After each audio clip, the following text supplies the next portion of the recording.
jusqu'à maintenant, je crois que nous avions introduit la notion de test d'hypothèse.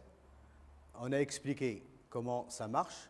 Nous l'avions déjà appliqué dans la leçon précédente à des tests dits tests sur un paramètre, que ce soit d'une population ou de la moyenne ou d'une proportion.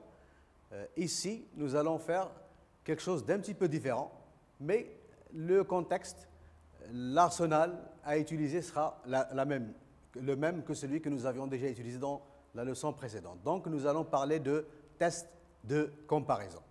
Alors, avant d'aller plus loin, j'aimerais bien quand même rappeler que dans la leçon précédente, c'est une distribution dépendant d'un paramètre inconnu et nous avions cherché à comparer ce paramètre à une valeur prescrite. Ici, ça ne va pas être le cas.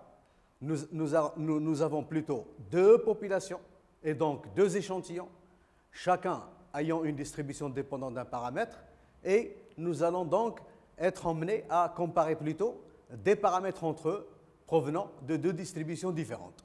Le principe sera le même, toujours trouver une statistique sur laquelle on va baser le test, puis partager l'ensemble des valeurs de ces statistiques en deux régions, comme d'habitude, une région d'acceptation et une région de rejet. Voilà donc, nous commençons, comme on l'a fait dans le chapitre précédent, à faire des comparaisons de deux moyennes.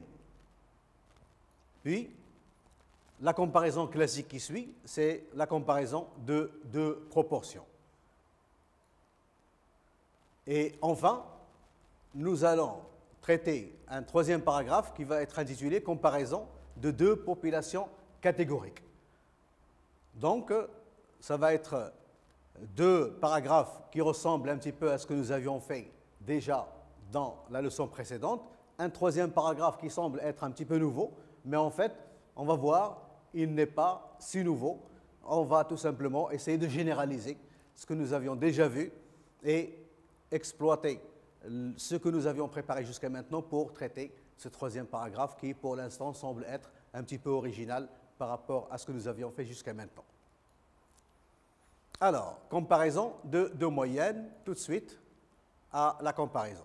Donc, comme je l'ai annoncé au départ, deux échantillons comme point de départ. Alors, deux échantillons indépendants, c'est le premier cas. Pour comparer l'effet d'un nouveau traitement à un ancien sur une maladie, dite par exemple le cholestérol, on prend deux échantillons de taille N pour le premier et M pour le deuxième dans la population des malades.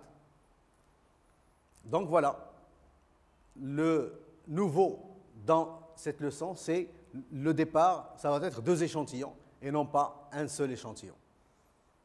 Donc, je répète, l'autre objectif, c'est la comparaison de deux traitements, donc de deux médicaments, à traiter la maladie qui est pris comme exemple ici, le cholestérol.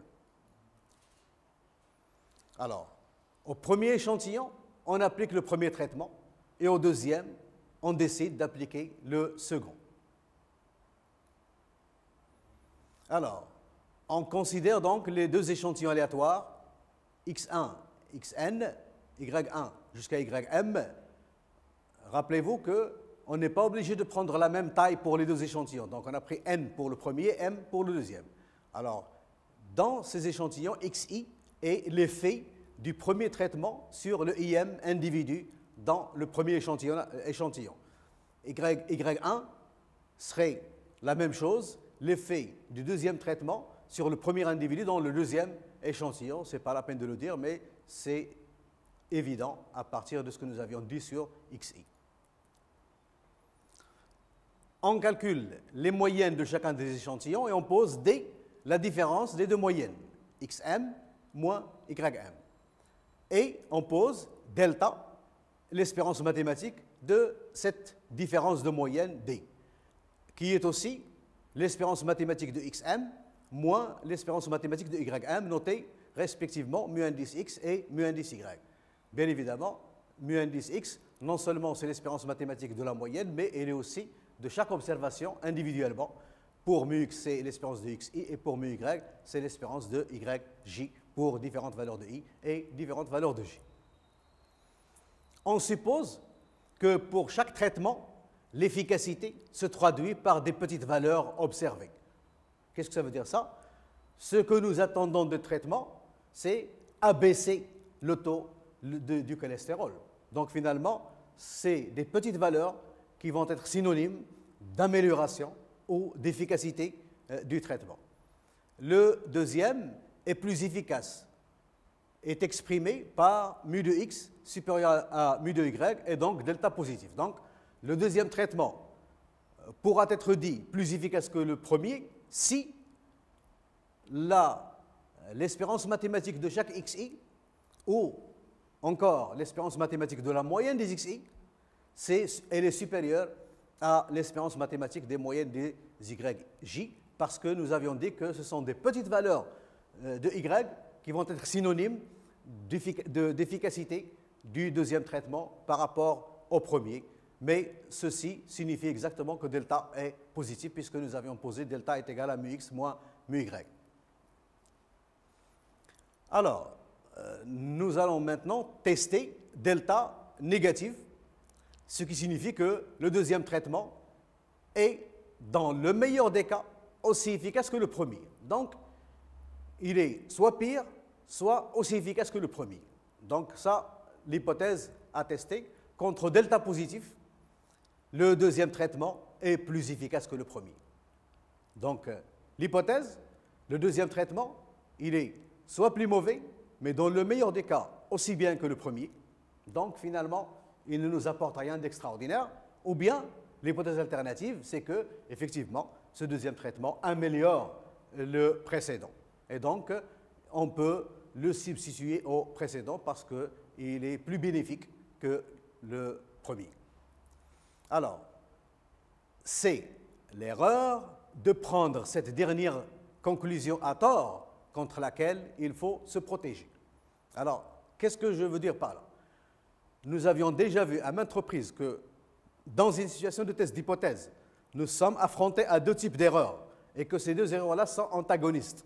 Alors, il faut qu'on soit capable d'apprécier quelle est l'erreur la plus grave à commettre et sur laquelle on doit se protéger en lui imposant un seuil. Alors ici, ce qui est proposé, c'est l'erreur de dire que le deuxième médicament est le premier et le meilleur alors qu'il ne l'est pas, qui est la plus grave.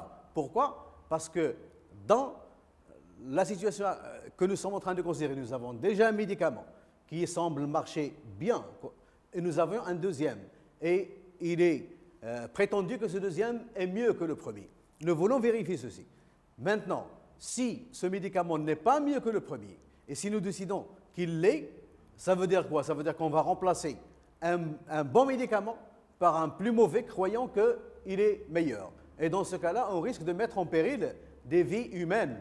C'est quand même assez grave comme erreur.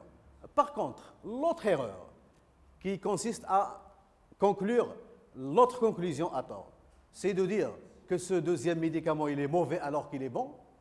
Cette erreur-là, si jamais on la commet, c'est une erreur qui aura des répercussions financières et non pas humaines. Donc, on peut tout simplement écarter ce médicament alors qu'il est bien. Les conséquences, ça va être quelques pertes financières pour le labo qui l'a fabriqué. Par contre, l'autre erreur, c'est des pertes humaines. Et c'est pour ça qu'il faut faire la part des choses et distinguer entre les deux erreurs pour voir quelle est la plus grave contre laquelle il faut qu'on se protège. Et je crois que c'est une bonne occasion maintenant de voir un petit peu pourquoi on traite ce problème de manière un petit peu asymétrique.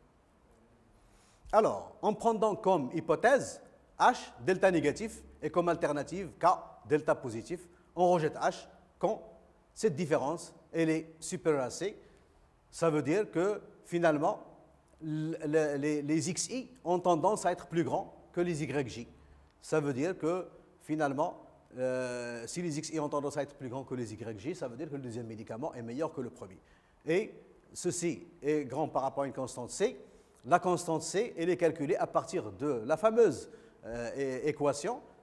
L'erreur du première espèce, elle est égale à alpha 0, calculée avec 0 ici pour dire que nous prenons mu x égale mu y dans delta égale à 0. On a donc la protection souhaitée. Donc l'erreur contre laquelle on voulait se protéger, elle ne dépasse pas alpha 0, que nous pouvons choisir comme étant par exemple 5%. Alors, pour n et m suffisamment grand, et quand delta est égal à 0, ça veut dire en supposant que l'hypothèse à tester est vraie, notre différence appelée z, mais divisée par son écart type, sigma d, est approximativement normale 0,1.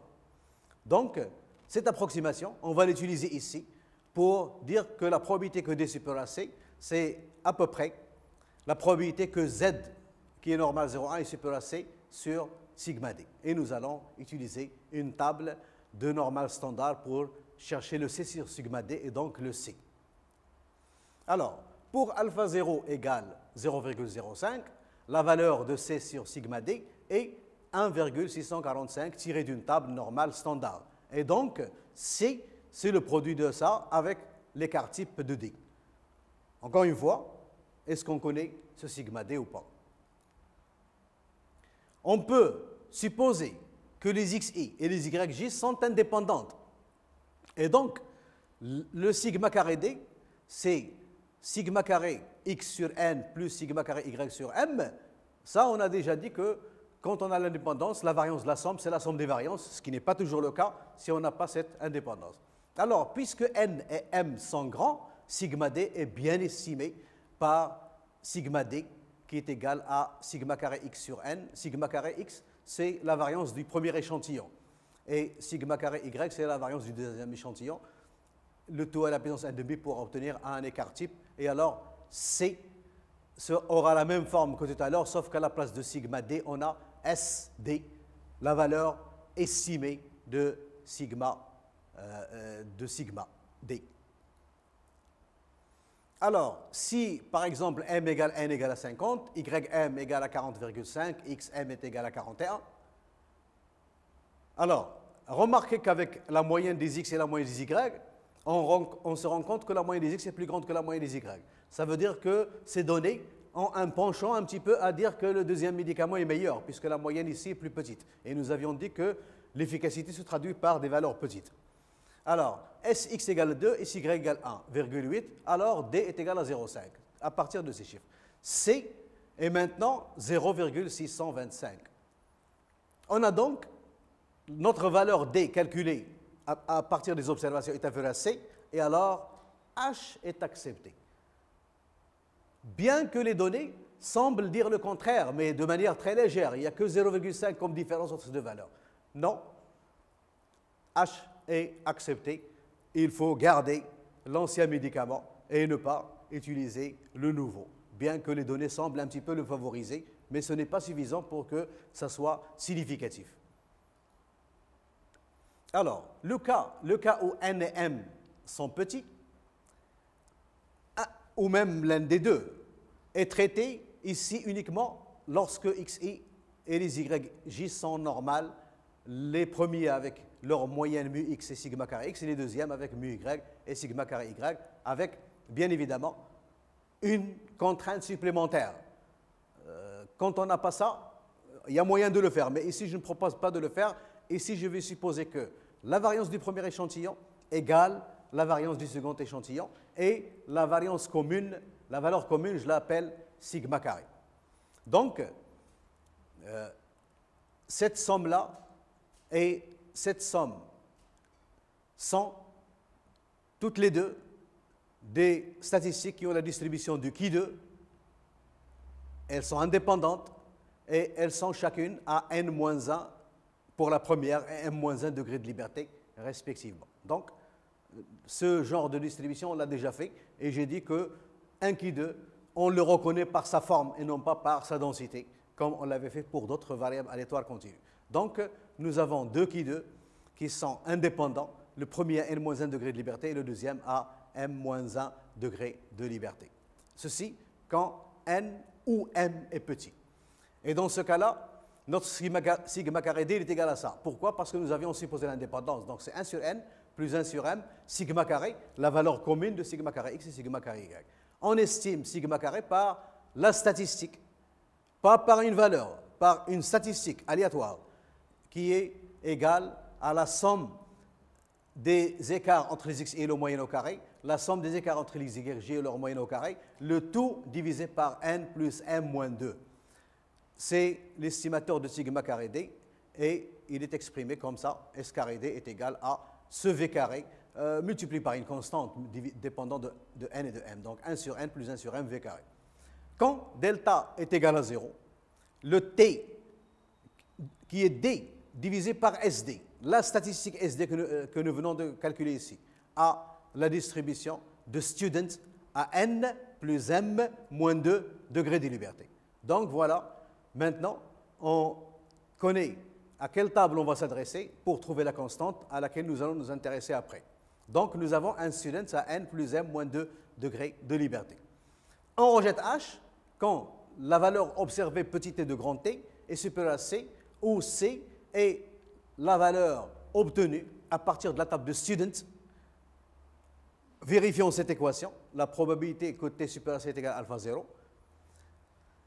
Bien évidemment, à n plus m moins 2 degrés de liberté.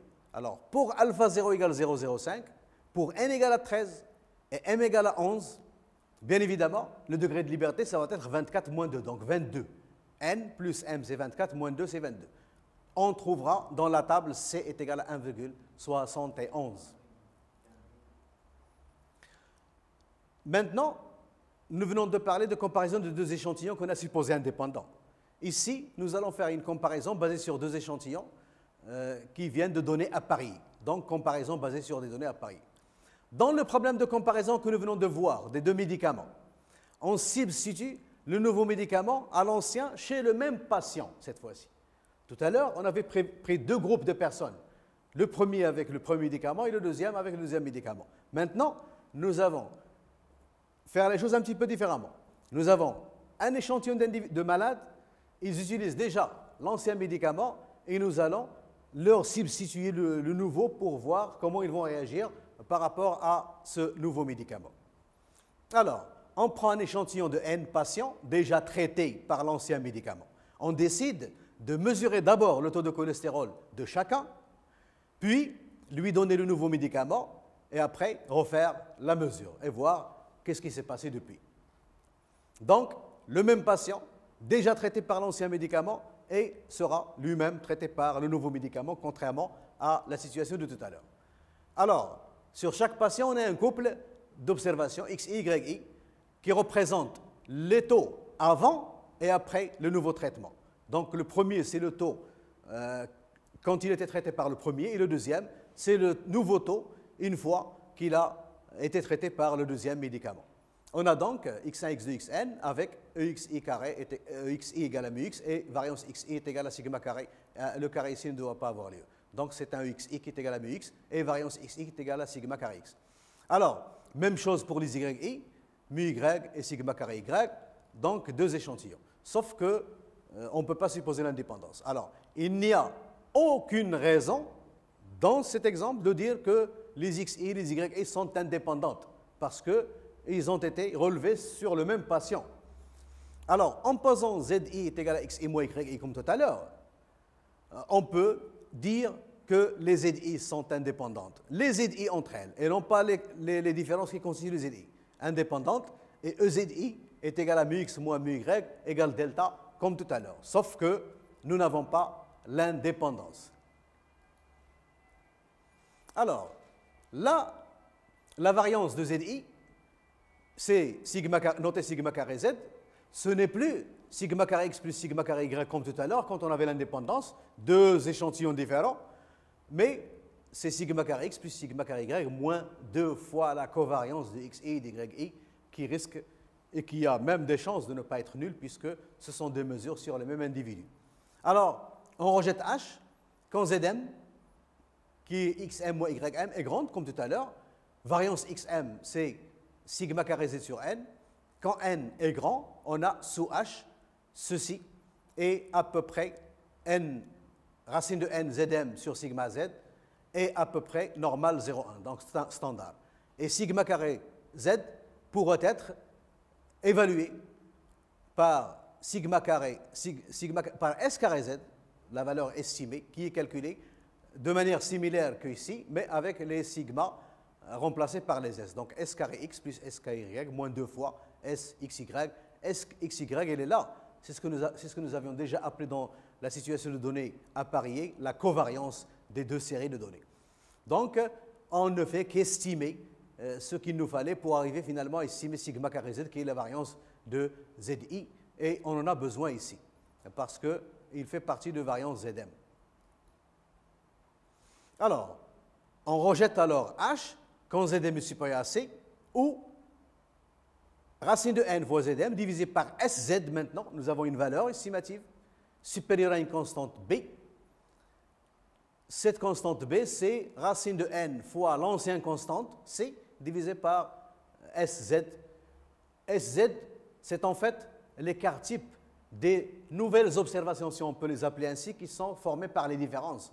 Donc zi, c'est yx et moins yi, c'est la différence entre ce qui a été observé avant le premier traitement, pendant le premier traitement et après le deuxième traitement. Alors la constante b, ici, ou qui est égale à ça, est obtenue de la table normale standard selon la valeur choisie pour le seuil de l'erreur de première espèce à alpha 0.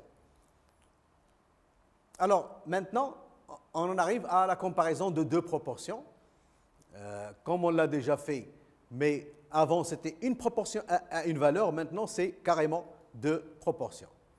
Dans une population, on veut vérifier que la proportion P1 des femmes atteinte par le cholestérol, par exemple, est la même que celle des hommes notée LP2. Donc P1 c'est la proportion des femmes et P2 c'est la proportion des femmes, des hommes atteints par le cholestérol dans une population.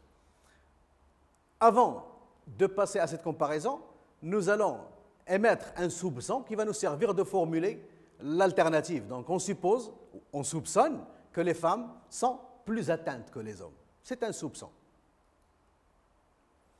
Alors, l'hypothèse à tester, c'est, telle qu'on l'a proposée, c'est même proportion chez les hommes que chez les femmes. C'est H, P1 égale P2. Mais l'alternative, ce ne sera pas P1 différent de P2, mais contre l'alternative K, P1 supérieur à P2, tenant compte du soupçon que nous avions avancé. Alors, mais si on n'avait pas ce soupçon, on serait emmené à tester P1 différent de P2. Point. On prend un échantillon aléatoire de N femmes et un autre de M hommes, et on note XI, la variable aléatoire de Bernoulli de paramètre P1 associée à la IM femme, YJ, la variable aléatoire de Bernoulli de paramètre P2 avec la même proportion associée au JM homme. XM est la proportion des femmes atteintes dans le premier échantillon. Et de manière évidente, YM est la proportion des hommes atteints dans le deuxième échantillon. Donc, si D est la différence de ces deux proportions, alors H est rejeté quand D est grand. C'est-à-dire, D est grand, ça veut dire que les XM, les XI, ont tendance à être plus grands que les YJ. Et ça, on avait déjà dit que ceci est synonyme du fait que H n'est pas vrai, c'est plutôt l'alternative qui est vraie. Dans ce contexte, l'alternative veut dire que les femmes sont plus atteintes que les hommes par le cholestérol. Alors, si P1 est égal à P2, la valeur commune P est la proportion des individus atteints dans la population. Donc, si on a la même proportion chez les hommes et chez les femmes, cette proportion commune sera la proportion des individus atteints dans la population, tous sexes confondus.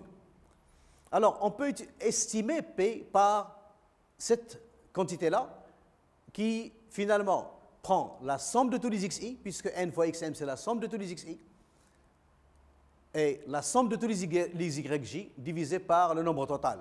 Alors, ça, ce PE, c'est la proportion des individus atteints dans les deux échantillons combinés, puisque là, on ne fait plus de distinction entre hommes et femmes, partant du principe que l'hypothèse a testé, et nous travaillons sur cette hypothèse, qu'il y a la même proportion chez les hommes et chez les femmes, donc la même proportion. Cette proportion est aussi la proportion commune dans toute la population. Alors, quelques trucs techniques. Variance D est égale à sigma carré D, par notation, qui est égale à variance XM plus variance YM. Et puisque nous avons des distributions basées sur la binomiale, c'est P1, 1 moins P1 sur N, P2, 1 moins P2 sur M.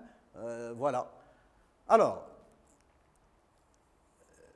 il faut dire que notre objectif, c'était de comparer P1 à P2. en supposant qu'on ne connaît aucune des deux. Ces deux proportions nous sont inconnues.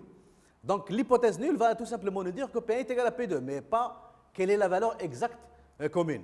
Alors sous H, c'est-à-dire quand P1 égale P2, et quand N et M sont grands, alors D sur sigma D est presque normal 0,1.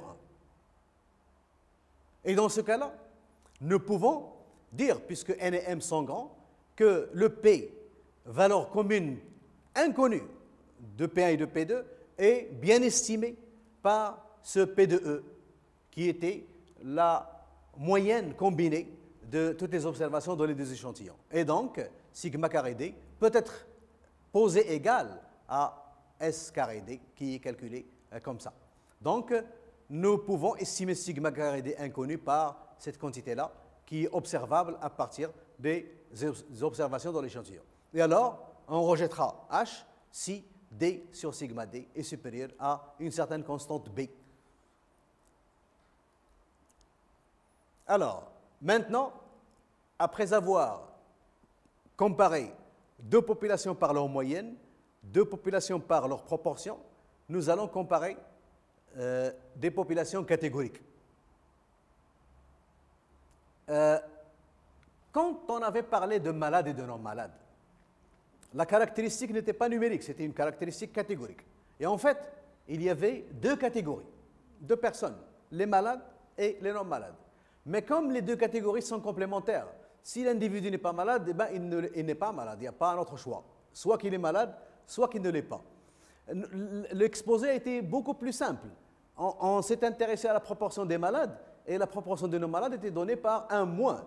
C'est direct. Maintenant, s'il y a des données catégoriques où il y a plus de deux catégories, les choses vont être un petit peu différentes. Et c'est ce que nous allons voir dans ce paragraphe. Donc, comparaison de populations catégoriques. Pour comparer les deux proportions P1 et P2, telles qu'on l'a vu dans le paragraphe précédent, Fm est égal à 1 moins Xm. La proportion des femmes atteintes, c'est 1 moins la proportion des hommes. Et la proportion des femmes non atteintes peut être calculée de la même façon. Donc, on pose Hm est égal à 1 moins Ym et Qi est égal à 1 moins Pi. Comme je l'ai dit, il suffit de définir l'une pour avoir l'autre. On n'a pas besoin des deux, puisqu'il n'y avait que deux modalités pour ces données catégoriques. On peut vérifier que si P1 égale P2, c'est l'hypothèse attestée, est égal à une valeur P que nous ne connaissons pas. Mais ils sont identiques et on a cette valeur commune P. Et si P est remplacé par la valeur estimée P indice E que nous avions proposé déjà, et donc Q1 égale Q2 égale Q de E, c'est-à-dire 1 moins P de E, cette quantité-là, XU qui est égal à N, XM moins P1 au carré sur P1, N, Fm moins Q1 au carré sur Q1, M, nous passons maintenant à l'autre catégorie, Ym moins P2 au carré sur P2, M, Hm moins Q2 au carré sur Q2, ceci c'est exactement le D2 sur S carré D que nous avions calculé et qui nous a servi de statistique pour rejeter ou accepter l'hypothèse. Donc, ce SD carré sur SD carré, on peut le réexprimer comme ça. Et alors, nous pouvons dire que D2 sur S carré D est presque 1 qui 2 à 1 degré de liberté. À 1 degré de liberté. Alors, pourquoi on parle de 1 degré de liberté? Parce que à ce niveau-là, nous n'avons que deux catégories. Mais ils ne sont pas toutes les deux inconnues. Une fois qu'on connaît une, on peut en déduire l'autre. C'est pour ça que, bien qu'on a deux catégories, le degré de liberté, il est 1. Donc, j'essaie de donner un petit peu une explication intuitive de la signification du degré de liberté. Alors, au lieu de comparer deux populations selon deux catégories, atteintes et non atteintes, on peut considérer plus de deux catégories. On peut vérifier si les hommes et les femmes apprécient de la même façon un produit de consommation. Donc là, on va garder toujours ces deux sous-populations, hommes et femmes, mais au lieu de nous intéresser à malades et non malades, nous allons voir comment chacun de ces deux sexes va apprécier un produit de consommation. Et alors, on prend deux échantillons, un de femmes et un autre d'hommes, et on demande à chacun de classer ce produit selon qu'il le trouve excellent, bon, moyen ou médiocre. Donc vous voyez la nouveauté ici, c'est qu'il n'y a pas que deux choix. Il n'y a pas que malade, non malade. Non, il y a l'appréciation, ça va être excellent, bon, moyen, médiocre. Et alors, si le produit pour un individu n'est pas excellent, il n'y a pas une seule alternative, il y a plusieurs possibilités. Donc, si vous voulez, nous sommes en train de généraliser la situation de données avec deux catégories à une donnée avec plusieurs catégories. Donc, on a obtenu, à partir de ce questionnaire, le tableau de données suivant. Alors, ce qui est supposé ici, c'est que nous avions pris 50 hommes et 50 femmes. Donc, le tout, c'est 100. Pour les hommes, 12 trouvent que ce produit-là est excellent. 12 bon, 17 moyen et 9 médiocre. Pour les femmes, 8, 14, 15 et 13, et ça va dans le sens décroissant de l'appréciation de ce produit. Alors, ça c'est le toto. 12 plus 8, c'est 20, et dans ce sens-là, c'est aussi la même chose, 50. Alors, une petite remarque. Nous pouvons plus ou moins dire que plus on va dans ce sens, plus le nombre d'individus diminue. Ce qui veut dire que pour les femmes, plus on va vers les mauvaises appréciations, plus il y en a de femmes.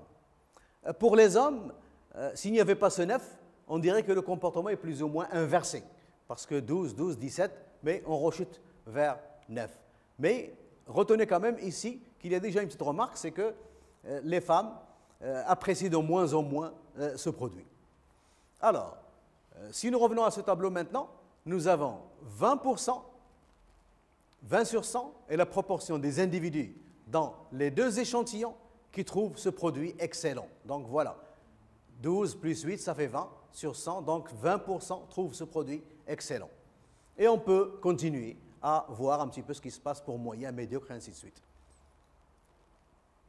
Alors, sous l'hypothèse H, qu'il n'y a pas de différence d'appréciation entre les hommes et les femmes, 20 sur 100 estimera bien la proportion des individus qui ont cette appréciation dans la population. Alors attention, ce 20% n'a rien à voir avec 20% de tout à l'heure. Ça, sous l'hypothèse H, c'est-à-dire si il n'y a aucune différence d'appréciation entre les hommes et les femmes en ce qui concerne ce produit. Alors, pas de différence veut dire que 20% estimera la différence d'appréciation. Alors, des individus qui ont cette appréciation dans la population, pardon. Donc, 12 sur 50 est la proportion correspondante pour les femmes. 12 sur 50, ça, c'est ce qui ressort du tableau. Le test de H est basé sur une généralisation V de U que nous avions vu tout à l'heure. Rappelez-vous le U qui nous a permis de le réexprimer pour qu'il devienne similaire au test que nous avions vu dans le paragraphe précédent. Donc le test de H est basé sur une généralisation V de U qui fait des comparaisons relatives du genre. Donc voilà les comparaisons que notre nouveau test va faire. Alors nous allons poser A indice X qui est égal à 50 fois 12 sur 50 moins 20 sur 100 divisé par 20 sur 100. Alors 12 sur 50, c'est la vraie proportion qui estime que le produit est excellent. Et 20 sur 100, c'est la proportion théorique, si l'appréciation était la même aussi bien pour les hommes que pour les femmes. Donc ça, c'est la proportion observée, et ça, c'est la proportion théorique si les choses devaient être telles qu'il n'y a pas de différence d'appréciation. Donc, on peut simplifier pour finalement arriver à cette valeur. Maintenant, si je prends l'appréciation moyenne, même chose. Le 50 ici, c'est le nombre de femmes. Hein. Alors, 17 sur 50 moins 32 sur 100 au carré divisé par 32 sur 100. Alors, je répète, le 50, c'est la taille de l'échantillon chez les hommes et aussi chez les femmes. Le 100, c'est la taille totale. Le 17 qui est ici, c'est le nombre de personnes qui apprécient ceci de manière moyenne. Mais le 32, c'est le théorique s'il n'y avait pas de différence d'appréciation entre les hommes et les femmes. Donc, ce qui est marqué par le jaune, c'est le théorique qui est calculé sur les hommes et les femmes apprécient de la même façon ce produit. Mais ce qui est là, les valeurs qui sont en blanc, c'est les valeurs qui sont tirées du tableau précédent. Donc, on compare l'observé par rapport au théorique s'il y avait la même appréciation. Et en principe, on doit s'attendre à ce que cette différence soit petite si effectivement il n'y a pas de différence d'appréciation entre les hommes et les femmes. Donc le A excellent, il est en fait, on peut le simplifier pour obtenir 12 moins 10 au carré sur 10, mais ce n'est pas les calculs qui nous intéressent, c'est plutôt le principe. Le 50 qui est ici, on peut l'enlever si l'on veut maintenant, mais il est là, c'est une constante multiplicative, on en aura besoin pour la distribution. Mais ce qui est important, c'est d'abord cette différence au carré, qui, comme je le dis, l'observé moins le théorique, mais on relativise par rapport au théorique. Donc, cette division est importante pour relativiser par rapport au théorique, parce que, je l'ai déjà dit, j'ai dit que 1, on ne peut jamais apprécier 1. Est-ce que c'est une valeur très grande ou très petite? Donc, si on a 10 plus ou moins 1 est très grand. Mais si on a 1 million plus ou moins 1 est très petit. Donc, en fin de compte, une valeur n'est appréciée comme étant grande ou petite que relativement. Et c'est pour ça qu'on relativise ici, pour que la différence ait un sens relatif. Et si elle est très grande, c'est relativement à cette valeur-là, mais s'il est très petit, c'est aussi relativement à ça. Donc, c'est relativiser un petit peu les choses. Alors, je prends le V, qui est 2 fois A excellent, A bon, A moyen, A médiocre, si l'on veut dire. Et finalement, le calcul va nous donner 1,787 à partir du tableau. On rejette H quand V est grand par rapport à une constante C. Pour alpha 0 toujours est égal à 0,05. Pour C, que nous allons trouver dans une table, et vaut 7,615, et ceci à partir d'une table de qui 2 à 4 moins 1 degré de liberté. Alors, je répète, le 4 qui est là en jaune, c'est le nombre de catégories. Nous avons excellent, bon, moyen et médiocre, 4. Et le nombre de catégories, on lui enlève 1 pour finalement obtenir le degré de liberté du qui 2. Et donc, c'est avec ce degré de liberté que nous allons nous référer à une table de qui 2 pour tirer la valeur de C, et on trouvera 7,615. Et alors, si V est supérieur à C, H est rejeté. Mais si V est inférieur à C, H est accepté. Alors, quelle est la valeur de V ici? À partir du tableau, c'est 1,787. Quelle est la valeur de C? C'est 7. Il est de loin plus grande que V. Ce qui fait que le donné dans le tableau semble accepter l'hypothèse H.